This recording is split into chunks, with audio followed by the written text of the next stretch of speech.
winner of the New Jersey Press Association's Most Innovative Award. Welcome back to Greater Media Broadcast News. I'm Susie Shea, bringing you the top headlines in Central New Jersey. Here's what's going on in your neighborhood. Home invasions, Veterans Day, Rutgers football, food festival, and theater lawsuit.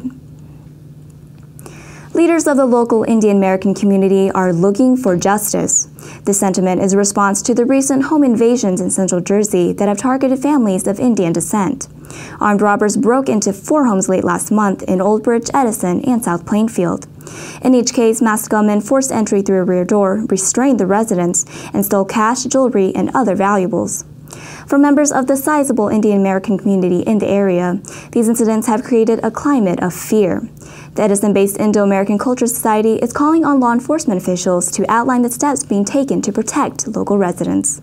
Other suggestions from local leaders include an expansion of neighborhood watch programs and a police substation to expedite response times.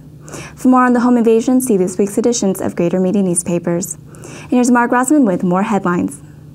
Residents of Freehold Township's Applewood Estates adult community do not view their age as something that should preclude them from enjoying life. A group of Applewood Estates residents, all of whom are over the age of 80, came together recently to stage a play called The Poetry Caper at Tranquility Mews, which was written by 91-year-old Bryant Gould, who makes his home in the adult community. The residents teamed up with Carolyn Driscoll, who has created programs for urban youths, developmentally disabled adults, and other groups. Driscoll said all of the residents had something to offer, whether it was acting in a play or working behind the scenes. The performance was the culmination of a 6-week workshop. Residents who are assisted by hearing aids and wheelchairs were accommodated so that everyone who wanted to participate in the play had the opportunity to do so. In the end, Driscoll said, age was not a barrier for individuals who wanted to continue to enjoy life and to keep growing. An article about the Applewood Players is featured in this week's News Transcript, Examiner, and Tri-Town News. For one teen, food festivals aren't just about culinary delights. Here's Taylor Lear. Lauren Piccolini of Freehold Township is raising money for a good cause and giving back to her community. The 17-year-old is organizing the Freehold Food Festival to support lung cancer programs at Central State Medical Center. The event will take place on November 9th from noon to 5 p.m. in the parking lot of iPlay America in Freehold. The Colts Neck High School senior is a contestant in the 2015 Central State Celebration Ball Queen contest. Participants in the contest raise money to support a particular program in the hospital, with the winner receiving a scholarship and the title of Queen in February. Lauren has been working hard to organize the event and hopes that those that come out have a good time and donate to a good cause. For more information on Lauren and the food festival, read this week's news transcript. And here's a roundup of headlines you need to know. Red Bank joins the ranks of Middletown and Shrewsbury as a Sustainable Jersey certified community. The status is given to Jersey towns that make a commitment to sustainability. Red Bank is one of 169 municipalities in the state to attain this rank.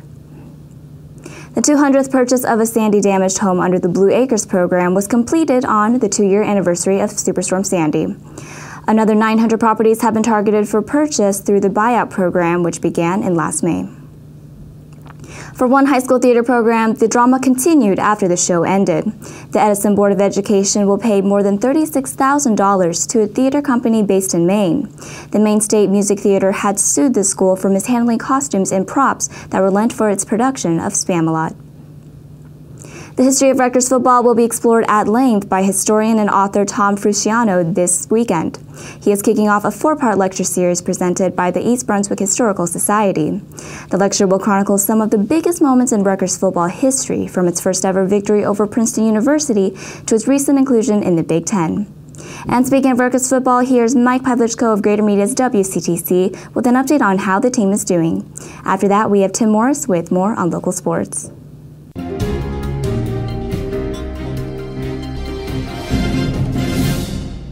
Well, it's bye week number 2 for the Rutgers football team, and they're right where I thought they would be, or not. My preseason prediction was 6-6. Instead of beating Penn State, they lost the Nittany Lions, but they did beat Michigan, right where I thought they'd be. And I figured they'd finish the year 1-5, which is what they're well on their way to after losses at Ohio State, at Nebraska, and home to Wisconsin this past weekend on homecoming. So why am I so disappointed? Well, I knew the Knights had no chance against Ohio State, and that game got away from them. But Nebraska, it actually seemed like they would be in that game in the first half, and were it not for a few mistakes, I know, woulda, coulda, shoulda, that game could have been 21-21 at halftime instead of 21-7. But the same thing goes for Wisconsin. I felt Rutgers could have played better, and Gary Nova, the quarterback, while cleared to play medically, clearly was not 100% in that game either. That said, 3 games remain, and the best chance for the Knights to become bowl eligible, they just need to win one, is against Indiana in a couple of weeks in Piscataway. 6-6, even finishing the year 1-5, they'll go to a decent bowl, being in the Big Ten with the difficult schedule they had. But that game against Indiana is not a gimme.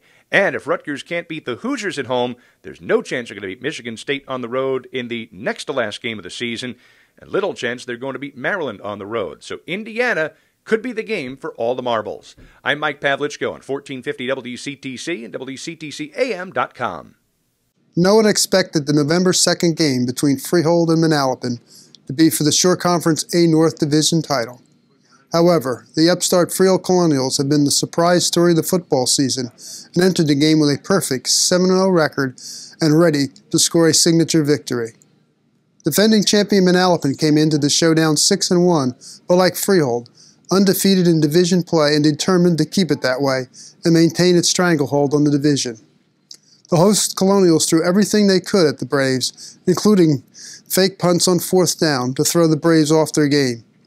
It took until the second half for the Braves to show their class, but when they did, it was devastating, as they rolled to a 42-3 victory and a 5th straight division title that head coach Ed Guerreri pointed out afterwards was a big deal.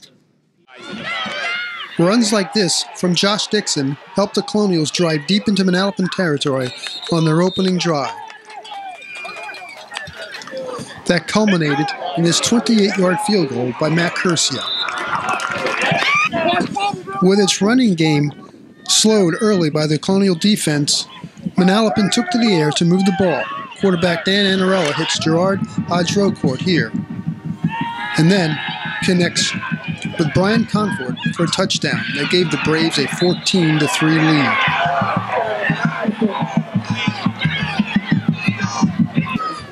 Imamu Mayfield then delivered the knockout punch with his 58-yard touchdown run, as the Braves began to impose their will on the game.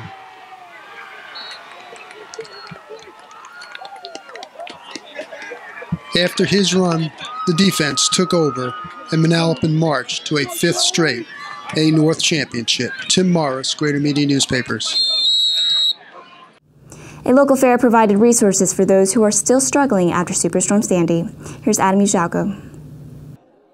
Dozens of organizations extended a helping hand to those impacted by Superstorm Sandy at a resource fair in Port Monmouth, which took place on Wednesday, October 29th. The fair, which was organized by the Monmouth County Long-Term Recovery Group, illustrated just how immense the unmet needs of residents are even 2 years after the storm. Organizations like Habitat for Humanity, the Salvation Army, and the Affordable Housing Alliance came together to offer assistance to those still displaced or financially exhausted due to Sandy. Priscilla Best of Union Beach discussed her struggle to recover. Our house is empty, ready for it to be demolished, and we live in an RV on the property. We are told now that it went from a lift to a demolish and rebuild. Therefore, with all the monies that we put in with the insurance company, that's what's going to get demolished now. We just got an appraisal from the town trying to tell us that we have to pay taxes on a house that we have not been able to live with in 2 years. So I have to go fight that as well. According to Priscilla, she's been through programs like REM and SHRAP, and while they've provided assistance, it hasn't exactly gotten her back on her feet. But as one member of the Monmouth County Long-Term Recovery Group put it, these organizations have demonstrated that they're here for the long haul. For more on how communities are recovering from Superstorm Sandy 2 years later, see your local Greater Media newspaper. Veterans Day is 1 week away, and Greater Media's Kenny Walter takes a look at the difficulties that veterans face when trying to join the workforce. Veterans hoping to find employment will soon be able to visit www.yourjobpath.com, a job portal being launched on Veterans Day to help find work for former servicemen and women. Jack Fainus, executive director of the GI Go Fund, said 10,000 vets have already created profiles on the site, in anticipation of the launch. With Veterans Day approaching, several groups, including the GI Go Fund, the New Jersey Department of Military and Veterans Affairs, and Community Hope, are providing services for vets in an effort to eliminate homelessness and unemployment for those who serve our country. For more information, please visit gmnews.com. For more in-depth coverage and additional stories, see your Greater Media newspaper today. Share your thoughts on this week's stories at facebook.com/Greater Media Broadcast News. I'm Susie Shea. See you next time.